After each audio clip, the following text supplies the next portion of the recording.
అందరికీ వందనాలు. ఉదయకాలము దేవుని వాక్యాన్ని మనము చదువుకుందామండి.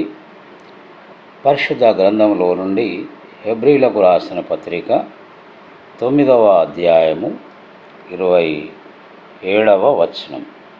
మనుషులు ఒక్కసారే మృతి పొందవలనని నియమింపబడెను, ఆ తరువాత తీర్పు జరుగును. క్రీస్తునందు ప్రియ సహోదరి సహోదరులారా, ప్రతి మానవునికి మరణం తథ్యం. నిరుపేద మొదలుకుంటే కోటాను కోట్లకు పడగలెత్తినటువంటి కోటీశ్వరుల వరకు కూడా జయించలేనటువంటి కార్యము ఏదైనా ఉన్నది అంటే అది మరణమే. ప్రభు అయిన యేసుక్రీస్తుల వారు ఒక్కరు మాత్రమే మరణాన్ని ఓడించారు లేదా జయించారు. ఇకపోతే ప్రతి మానవునికి మరణం తథ్యం. ఇది ఎవరు తప్పించుకోలేనటువంటి పరమ సత్యం. చాలామంది మరణించిన తర్వాత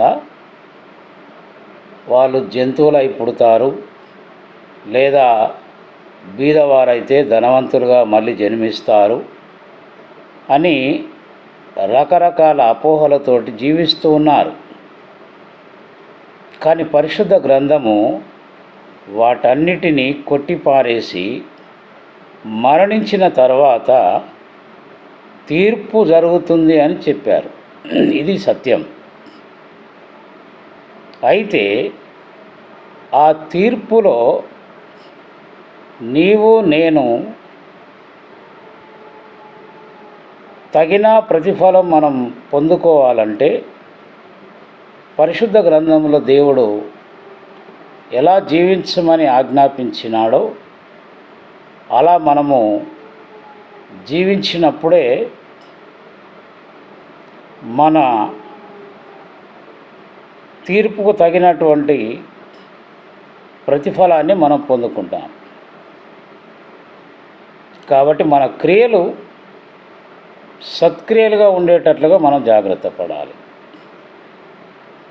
అలాంటి కృప పరిశుద్ధాత్మ దేవుడు మనందరికీ ప్రసాదించునుగాక. దేవుడు మిమ్మల్ని దీవించునుగాక.